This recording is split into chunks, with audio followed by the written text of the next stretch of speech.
O sea, podemos tener, voy a repetir y voy a explicar cada uno. Primero, el precio de los bienes.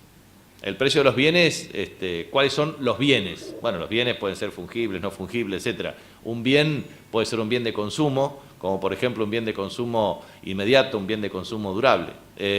La papa, la cebolla, el tomate, la mandioca, la carne, en fin, son bienes de consumo y naturalmente forma parte desde la ingesta alimentaria hasta el desarrollo de actividades económicas en cualquier actividad. Entonces, uno tiene un precio, es el precio de los bienes, y como hay una multiplicidad y una cantidad de bienes, los bienes pueden tener distintos precios conforme a la demanda, pero a su vez también, o sea, conforme a la demanda quiere decir conforme a la capacidad adquisitiva o a la compra de ese bien por parte de compradores, o a su vez puede tener la particularidad de tener una perspectiva, digamos, de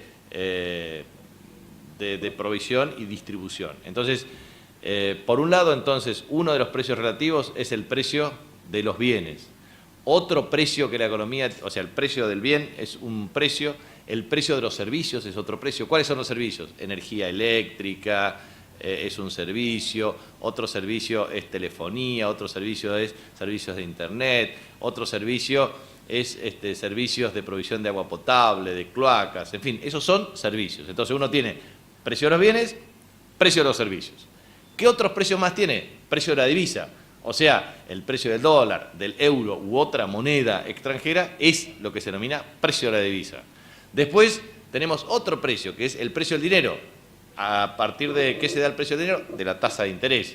¿Qué otro precio tenemos? El precio del trabajo, del factor trabajo, que es el salario. ¿Qué otros precios hay en la economía que son necesarios tener en cuenta respecto a la planificación de la política económica?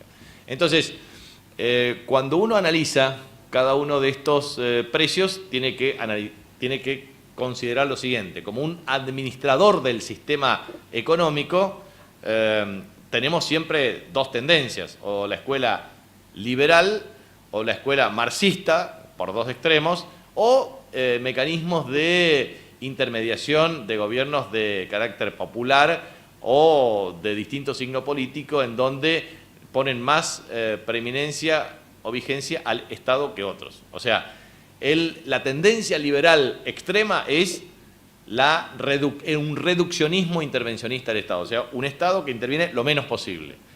En la economía marxista, el Estado interviene lo más posible con la apropiación de los medios de producción.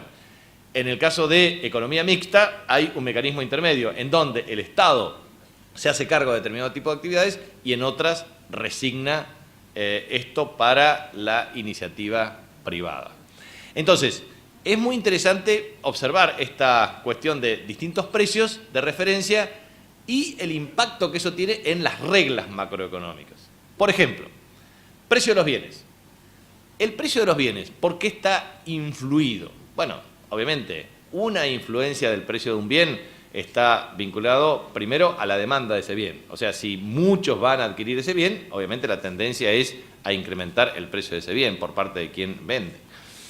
Pero a su vez tenemos, depende del gusto del consumidor, depende de las características o la diferenciación del producto, depende de múltiples aspectos. Pero en la economía argentina hay una directa relación entre los bienes y la inflación.